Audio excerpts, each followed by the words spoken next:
The spring air of Britain was crisp on the morning I arrived, the 24th of April, 2024. A new chapter was about to begin. I am a BNO 5+1 Hong Konger, returning not as a student this time, but as an adult, carrying years of memories, hopes and burdens in my suitcase. Between 2010 and 2016, I had walked these very streets as a young man chasing knowledge. Back then, I didn't know it yet, but those years would become the best part of my youth, a time when the world felt full of promise, and the skies over the UK always seemed a little brighter. But peace is never permanent. Just as life was settling into its gentle rhythm, a disturbance arrived. Subtle at first, but then everything changed. And so began my journey, not just in the real world, but in the vast and unforgiving world of Tian Long Ba Bu. This is a tribute to my first server, a message carried on digital winds to the warriors who fought beside me.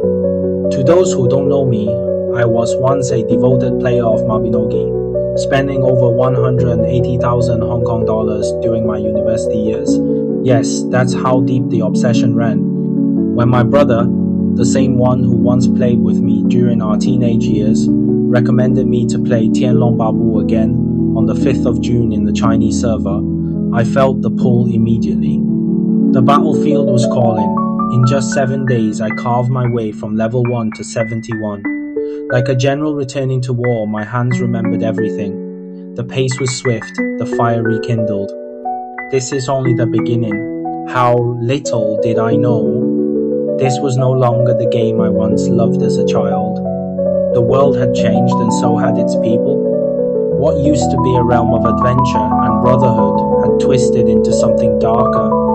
Toxicity seeped into every corner. Players no longer sought glory or camaraderie, they hunted. Day after day, they chased me. They killed me, again and again. Not for challenge, not for justice, but for dominance. And all because I joined the wrong guild.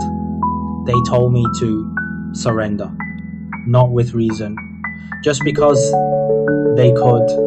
Cyberbullying is intolerable.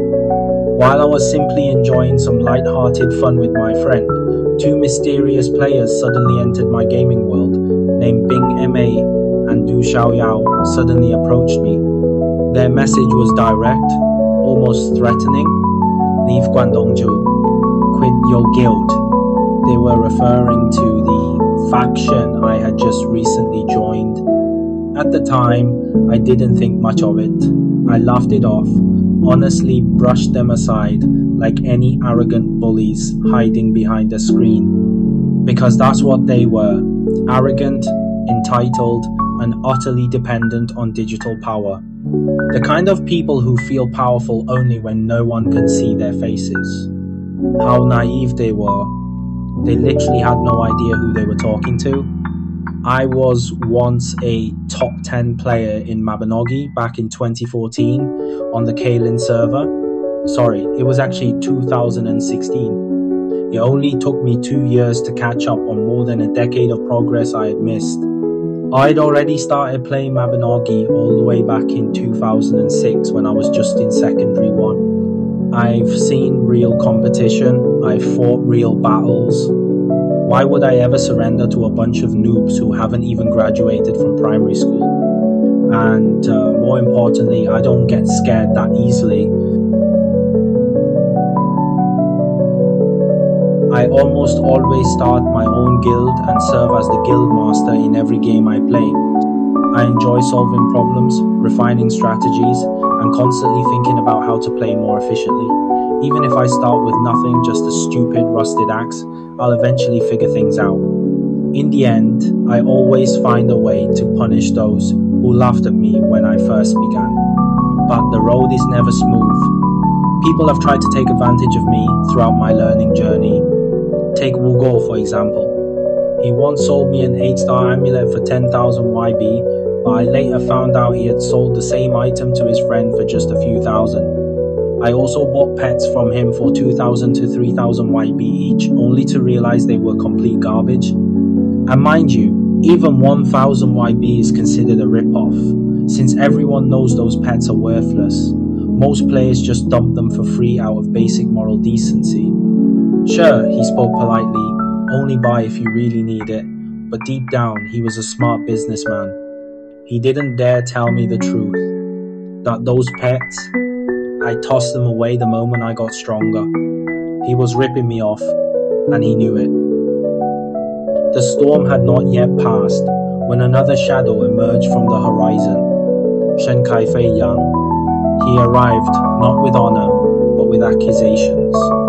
He claimed that my comrade, Xingyu, had struck him. But what did that have to do with me? I was merely the guildmaster, not the hand that swung the blade. With a voice filled with false righteousness, he declared that his masters were none other than Emei and Xiaoyao, ghosts of an earlier conflict. He swore vengeance, vowing to hound me until I left the battlefield forever. The morning fog had barely cleared, yet his threat echoed like a child's tantrum. I looked upon his armor glinting faintly in the light, each piece socketed with mere level 3 stones. A paper warrior, desperate for validation. I gave no ground. Step by step, I pushed back, until at last I struck a nerve so deep that pride alone drove him to rage spend his way into level 5 gear, not for glory, but for revenge. And in that moment, I laughed. Not out of mockery, but at the sheer comedy of it all. Last but not least, the ones who were once my friends have now become my enemies. And believe me, they were even more hilarious than Shen Cai Fei Yang. They belonged to the guild known as Heaven's Kingdom. One of their members, Kai Yu-chen, kept killing me repeatedly. I asked them to stop. They said nothing, so I did the only thing I could. I mimicked what Shen Cai Fei Yang once did to me, and struck back.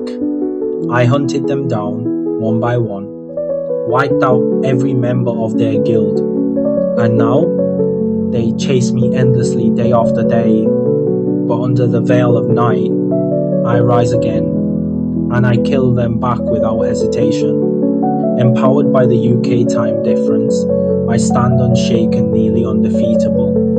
I shall never kneel before evil. And now that another Xiaolanhua walks the same server as I do, our friendship is no longer a matter of chance, but of fate.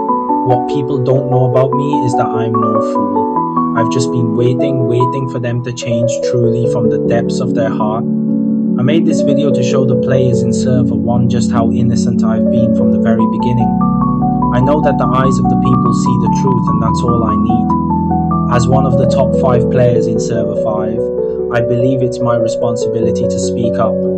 Before the merge, I want to greet the players of server 1 and give everyone a clear, honest explanation of what really happened in our server. Now that everything has been laid out, the full story is here. I believe that after the server merge, the rest of the players will see things for what they are. They'll know who was right and who was wrong, and I believe they'll stand with me.